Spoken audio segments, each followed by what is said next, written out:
Welcome to Legally Speaking, a podcast from the Utah Attorney General's Office. Here, we will be discussing matters of policy and justice, cases that our office is taking on, hot topics in Utah and in the world, but of course, it will all be done legally speaking. You won't believe how much stuff is getting ripped off from your local retailers. Hi, I'm Richard Pide. I'm with the Utah Attorney General's Office. Joining me today is Aubrey Morey, who is the Asset Protection Manager for Nordstrom in town. She's a special guest talking about organized retail theft, which is a pretty big problem for retailers and a pretty big problem for consumers too. Give me an idea, Aubrey, if you would, about how big the problem is for Nordstrom and for other members of your organization that are working to fight organized retail crime.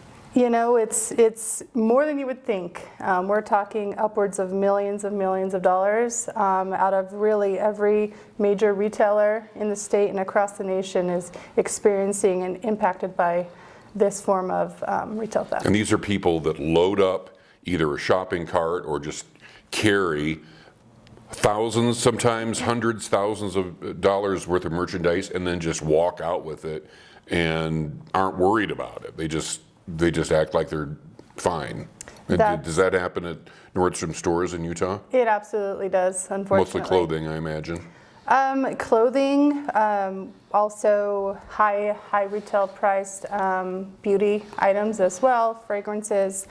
Everything you can think of is unfortunately targeted. So let me just sort of like act in wonderment here. So these people just take the stuff and they walk out, and they're okay with just walking out. Absolutely. The alarms are ringing, the security alarms are ringing, and they just keep walking. Yes. Okay. What does that loss represent for the store, and then how do consumers get impacted as well? Well, the loss, like I said, is enormous. It's lost revenue for the store, which in turn means loss of wages for our employees because we have to make up for it somewhere, of course. And then obviously it's a loss of tax revenue for our communities as well when we're not making those sales that we hope to make. It's an enormous problem that I would say most people don't realize the overall impact that it's having on everyone. But law enforcement is teaming up with retailers like Nordstrom to work on combating this problem. Utah Attorney General's Office, through our Chris Walden, who worked in our investigations division for a long time, spearheaded this effort. And how has that worked? What has law enforcement's role been in the partnership, and how has that worked? So several years ago, approximately 10 years ago or so, retailers in the state of Utah actually teamed up with law enforcement in kind of a collaboration effort to combat ORC, which is actually where I was fortunate enough to meet Mr. Walden that you mentioned. And really, it's just made such an impact to have the support of law enforcement, and really for us as retailers to share the experiences that we're having and the impact that this crime is having on our communities. It's been amazing to have the partnership that we do have now, because years ago when we started, I feel like we didn't have that as much. Obviously we had law enforcement officers responding to retail theft cases, but the understanding wasn't there with how big of an impact that it actually is. So what's changed? How is this partnership making things a little bit easier to prosecute people or find people? So with the task force that the Attorney General's Office created, now we have an actual group of people, prosecutors, law enforcement officers, agents who actually, that's their role, is to specifically address and target and support retailers in not only apprehending these individuals, but also making sure that they're being, going through the court processes and actually being convicted of the crimes that they're doing. So. It seems like for the stores, this would be a really, really frustrating issue to deal with. So for what you're saying is that for a while, there was basically nothing they could do. They just had to eat the loss. And now at least there's a way, an avenue that they can use to prosecute the people. Yes, exactly. And I can say I've been in this line of work for 17 years now, and I have seen the same habitual people coming into the stores and impacting the stores, which has been very frustrating to see that happening over the years. But now with this task force, I was able to present actually 2 cases to them, which one case was successfully, investigated by the task force, and these individuals were stopped here in Utah when they were on their way to Las Vegas to continue to impact other retailers across I-15 up and towards California. So it's just been great to see that there is something being done about it, and these people are, serving time, and hopefully it will prevent them from, continuing to impact these stores. Right. Well, we can't really get into the specific investigative techniques that we're using, but the fact that it's being focused on is a big deal for the retailers, because it's a problem that just needs to be addressed. And previously there was a manpower shortage. So the Organized Retail Association recently had some awards, and some law enforcement officers were awarded some leadership awards, as well as a award to get the organized retail crime issue established and worked on. So what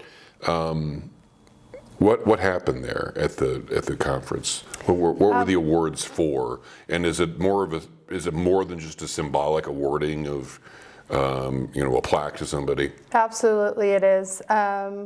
Just from what I know, what's happening in other states, and what sets Utah apart right now is what we're doing, what the state and the investigators and the prosecutors are doing. It's not something that, from what I understand, is being done in other states right now, except for I know that they are following suit, and they are kind of following what Utah's done with the Attorney General's office and the task force. And so we really wanted to recognize those individuals who have played such an impactful role in making that movement here in Utah. And so we took the opportunity to recognize those individuals at our 10-year anniversary, because it was, it was very warranted. And so no, it wasn't just a simple plaque. It was something really impactful that we wanted to recognize. And it's an unusual organization, because it's retailers working together. I mean, Nordstrom kind of stands out in its own class there, but there are big box stores like Home Depot and Lowe's, who are normally competitors, who are working together. Exactly. And other stores in a similar situation, Walgreens and CVS or Rite Aid, or whoever the big drug chains are now. Do people work pretty cooperatively with each other in this organization when it comes to this? Absolutely. You're exactly right. We are in terms competitors, as we're all in the retail industry. But as far as our mission to combat those bad actors that are out there taking from our stores, yes, we're absolutely collaborating with one another, and we're very supportive, and we share information with each other, in order to do that. So. Can you share anything about what the stores are also doing? Do the personnel get special training on spotting someone that may be like headed in that direction? If a customer is there and notices something suspicious, is there anything that people can do to alert a security person or a store personnel to help stop it too from that angle? Yes, so there are several organizations who actually have trained individuals that will respond, identify, and even what we call apprehend shoplifters. Not every organization does that right now. A lot of companies have had to pull off just because some of these individuals have turned to violence, obviously during their retail theft or their shoplifting. And so a lot of companies have pulled off from that, and they've invested millions of dollars into securing the merchandise, whether it's little devices on the merchandise or actually having to lock things up behind the counter to prevent those things from walking out the store. But yes, I can speak on behalf of all of the organizations that I've worked for. There are trained individuals, and the companies are investing a lot of resources within the organization to combat it as well, but it doesn't prevent everything. So. Okay. When you started in loss prevention, were you working before this became so organized and so large scale? So have you seen it sort of evolve into this, what we have today, where you have people that are, it just blows my mind that they just don't care. Yes. They know they're not, they act like there's nothing that's ever going to happen to them, and they just walk out with loads of stuff. Yes, I have seen a significant change. Of course, there's always been retail theft, but like I mentioned, I've been in this industry for 16, going on 17 years, and I can confidently say it's increasing, yes. And the levels of merchandise that we're seeing is increasing, and the levels of violent behaviors that we're seeing is also increasing. And these organized groups that we're specifically targeting with the task force are obviously they're engaged in other criminal behaviors as well. It's not just retail theft, but what we know is they're connected to other things as well, and it's a much bigger problem than just retail theft. Okay, very good. So if you're thinking about ripping something off from Nordstrom, first of all, don't.